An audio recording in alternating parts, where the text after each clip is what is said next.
श्रीमती बादल जी। शुक्रिया सर। सबसे पहले तो मैं इस चीज का दुख प्रकट करना चाहती हूं कि इस सेशन को चलाने के लिए एक नो कॉन्फिडेंस मोशन की आने की जरूरत हुई। पार्लियामेंट्री डेमोक्रेसी का ये हाल हो गया है कि इस सदन में कोई चर्चा ही नहीं होती। अब नो कॉन्फिडेंस जैसी मोशंस को लाके मणिपुर की चर्चा करके आज हाउस काम कर रहा है, और यही कारण है कि 16वीं लोकसभा के इस सरकार के पिछले 9 सालों में 16वीं लोकसभा में सबसे कम सिटिंग्स हुई थी, और ये वाली तो 1957 के बाद मुझे लगता है सबसे कम होगी। तो इसका बड़ी दुख की बात है sir. The agenda today I would say is not a question of votes, it is a question of confidence. ये सिर्फ एक सिंपल मैथमेटिक कैलकुलेशन की बात तो है ही नहीं, क्योंकि मैथमेटिक्स या न्यूमेरिकल कैलकुलेशन तो इनके पास है। So the motion will fall. I think the key word here is confidence. क्या इस देश में सबका साथ और सबका विश्वास इनके साथ है कि नहीं? किसके साथ है, इनके साथ कि इनके साथ? हकीकत यह है कि आज क्या इस देश के किसान, इस देश के गरीब, इस देश के मजदूर, इस देश के माइनॉरिटी हिंदू, सिख, मुसलमान, ईसाई, क्या इन सबका विश्वास इनके पास है कि नहीं? It is do they have the confidence in this government? Sir, क्या आज के नौजवान और आज के महिला का विश्वास है इस सरकार के ऊपर? और जब मणिपुर की बात करें तो इट इज एब्सोल्युटली क्लियर कि मणिपुर की औरतों पे इस डबल इंजन सरकार पे कोई विश्वास नहीं है। लेकिन इससे बड़ी दुख की बात यह है सर, मैं कोट करती हूँ सर, कैमरा छोड़िए, आप मेरी बात रिकॉर्ड कर दिए, बहुत बड़ी बात है। यह डेमोक्रेसी कहाँ रह गई? अब तो कैमरा भी ऊपर से चलता है। सर, अटल बिहारी वाजपेयी जी ने on the 50th anniversary of India's independence इस पार्लियामेंट में कहा था, इट इज अभिशाप to take birth as a girl in this country. Sir, कितनी दुख की बात है कि आज अमृत काल चल रहा है, 75वां साल हो गया, और आज भी हम वही अट्रॉसिटीज को डिस्कस कर रहे हैं जो उस टाइम डिस्कस कर रहे हैं। What happened in Manipur is totally shameful and it is एक ह्यूमैनिटी के ऊपर एक कलंक है, और उसकी जितनी सख्त निंदा करी जाए वही कम है। मैं पूछना चाहूंगी कि इस सरकार की माइनॉरिटी कमीशन क्या कर रही है?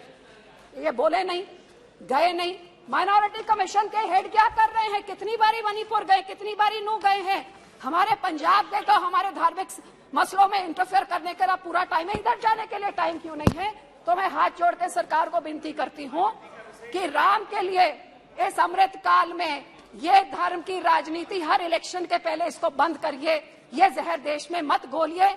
आज हम यहाँ चर्चा बातें करें बेरोजगारी की, बातें करें गरीबी की, महंगाई की, इन चीजों से ध्यान भटकाने के लिए हम ये सब काम ना करें। साहब, मैंने दोनों पक्षों को सुना, आज मुझे इतनी हैरानी हो रही थी, काश बीच में आपने मुझे बोलने का समय दिया।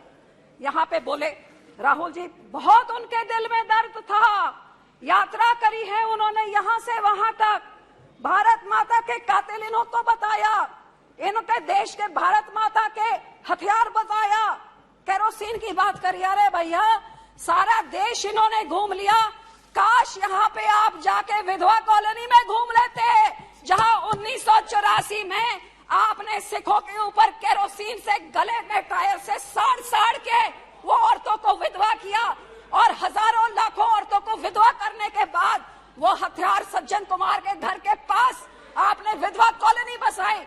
साहब, आपको मालूम है पूरी दुनिया में सिर्फ एक जगह में विधवा कॉलोनी है, विडो कॉलोनी सिर्फ दिल्ली में है। कौन रहती हैं? जिनके कातिल इनके पुरखों ने किया, इस पार्टी कांग्रेस पार्टी ने किया, और फिर उधर जाके उन औरतों को बसाया। क्या यात्रा वहां से गुजर के गई? आज केरोसिन की बात करते हैं। लेकिन दुख तो मुझे इस बात का है कि आज इनको 84 बड़ा याद आ रहा था। यहाँ के बोलने वाले भी जब इनको कटाक्ष करना होता है तभी 84 याद आता है। अरे भैया, 9 सालों में 84 को इंसाफ देने का क्यों नहीं अंदर ठोसा इनको? आज तक क्या 84? आप कितनी बारी विधवा कॉलोनी गए हैं? हकीकत ये है, दुख इस बात का है कि जब मणिपुर की बात होती है तो वो राजस्थान की बात करते हैं, वो राजस्थान की बात सुन के तो फिर दोनों रल मिल के 84 की बात करते हैं। ये बहुत हो चुका सर, अब दोनों जने ये सारा ड्रामा, ये सारा नाटक बंद करें। हमारे सिख कौम के साथ हम पूछना चाहते हैं, हम किस पे कॉन्फिडेंस करें?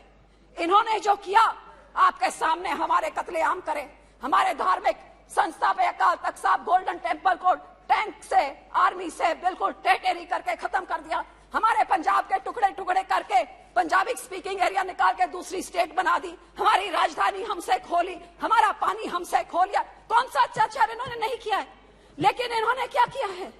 ये कौन से कोई कम है? मैं यहाँ पे ये पूछना चाहती हूँ कि जो सिखों ने 1947 में देश का साथ दिया, देश की आजादी के लिए सबसे बड़ी कुर्बानियां हमने दी, हर एक अल्पसंख्यक ने दी, क्योंकि सब माइनॉरिटीज ने देश की आजादी में योगदान दिया। लेकिन मुझे मान है हमारे सिखों ने सबसे बड़ी, जो फांसी की आप लिस्ट में गिन लीजिए, काला पानी में देख लिए, सबसे ज्यादा हमारे पंजाब के जिन्होंने इस देश को आजाद किया। और आजादी के बाद ये देश 1966 में जब खाने को अन्न पूरा नहीं होता था, the country was looking at starvation, हमारे किसान है जो ग्रीन रेवोल्यूशन लाके उन्होंने इस देश का पेट भरने का काम किया। लेकिन सर, जब हमारे सिखों के कत्लेआम में उस टाइम तो कोई जुडिशरी नहीं बोली, कोई पार्टी नहीं बोली, कोई पेपर नहीं बोला। आप निकालिए नवंबर 84 के बाद जब बजट सेशन हुआ 85 का, तो उसमें एक भी मेंशन नहीं जो इस दिल्ली में हजारों सिख के कत्लेआम हुए, सब चुप्पीड़ा के बैठे हुए थे, मुंह पे टेप लगी हुई थी, किसी ने सिखों की बात तक नहीं करी। और यही कारण है कि आज तक सिखों को इंसाफ नहीं मिला। और कभी मणिपुर होता है, कभी नूह होता है, कभी राजस्थान होता है, जो उस टाइम एक्शन ले लिया होता, जम्मू कश्मीर गुजरात सब कुछ होता है।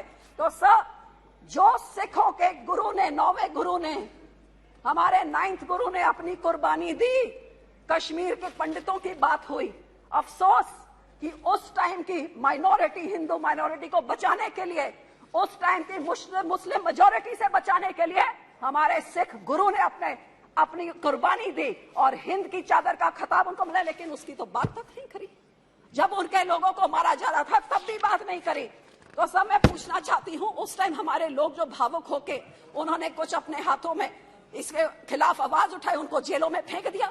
हमारे बंदी सिख 30-30 साल से जेल में सड़ रहे हैं। गुरु साहब के 550 साल, गुरु नानक देव जी के, इन्होंने रिटर्न, इस सरकार ने कहा था कि उनको छोड़ा जाएगा, तो क्यों आज तक नहीं छोड़ा है? मैं इनसे जवाब मांगना चाहती हूँ। तो सिखों के खिलाफ हमेशा ये बेइंसाफी रही है सर। जिन्होंने अपने देश के लिए जान दी, उनके साथ ये होता है। सब पंजाब में इन्होंने जो किया बताया, ये क्या कर रहे हैं पिछले 3 सालों से, जब से अकाली दल से गठबंधन टूटा है। हमारी राजधानी, आप सोचिए, राजधानी हमारी पंजाब रीऑर्गेनाइजेशन एक्ट पास हुआ, उठा के आप विधानसभा उधर हरियाणा को बना के चंडीगढ़ एडमिनिस्ट्रेशन ने जमीन दे दी। हमारा पानी, हमारा मेंबर जो बीबीएमजी से होता उसको निकाल के बाहर निकाले, हमारा पानी चुरा के दूसरे राज्यों में। जो हिमाचल पानी दिल्ली को देता है वो सेस लेता है, हमारा पानी जो राजस्थान आता है तो पंजाब को कोई सेस नहीं। एक ही चीज तो हमारी है, चंडीगढ़ के ऊपर हमारा हक, सेंट्रल सर्विस रूल्स डाले जा रहे हैं। और सर, हमारी पंजाब यूनिवर्सिटी को भी आरएसएस का कब्जा करने की कोशिश की जा रही है। और पानियों का तो यो मामला है, पानी हमारा चुरा के ले गए।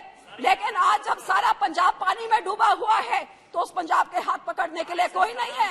आपको हैरानी होगी सर कि जब हिंदुस्तान में कोई आपदा होती है, जब कोविड हुआ तो यहाँ लंगर सिखों ने लगाया, जब यहाँ पे लॉकडाउन हुआ लंगर सिखों ने लगाया, जब कोविड हुआ आप दोनों से किसी से ऑक्सीजन पूरा नहीं होता, लंगर हमने लगाए। और आज जब पंजाब को जरूरत है, कहीं आपदा हो जाए, उत्तराखंड में हो, हम लोग जाते हैं। लेकिन आपने क्या किया हमारे किसानों के साथ? सर पहले, सर 2 मिनट, सर हमारे किसानों के साथ क्या किया? सर जो किसानों ने सबसे पहले इस देश पे ग्रीन रेवोल्यूशन लाके इस देश का पेट भरने का, अब तो कह रहे हैं इन्होंने, लेकिन 70 साल से तो हम पेट भर रहे हैं। उनके ऊपर आप काले कानून लेके आए, अपने मंत्री की, अपनी एलआई की बात नहीं पूछी, सुना नहीं। और जब बोलते थे मत लाओ, किसानों ने नहीं सुना और आखिर में मानना पड़ा। किसानों ने मजबूर किया कि गलत बिल थे, आपको वापस लेना पड़ा।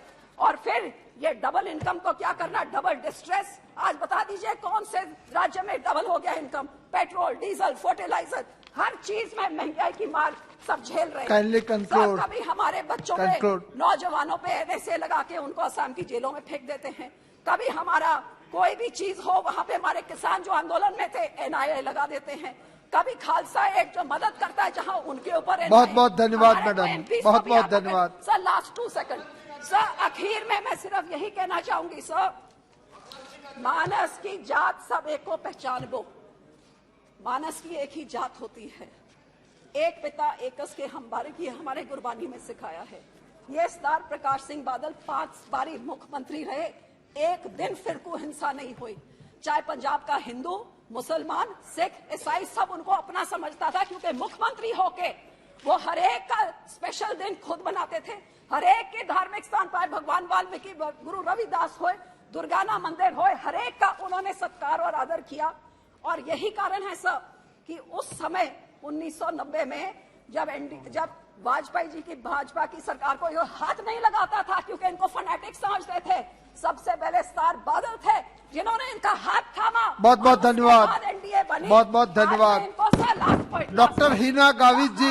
Sir last point, 2 second. आज मैं उनको यही बेनती करूंगी सर कि ये नफरत की राजनीति ये छोड़ दें, ये मलहम लगाने का काम करें, चाहे सिख हो चाहे दूसरे धर्म के लोग हों, क्योंकि हर एक का अपना हिस्सा है इसमें। और इस शेर से मैं एंड करूंगी, लगाकर आग शहर को ये बादशाह ने कहा, उठा है तमाशे का शौक बहुत, झुकाकर सर सभी शाह प्रसन्न बोले, हजूर का शौक सलामत रहे, अभी तो शहर बहुत है। बहुत बहुत धन्यवाद।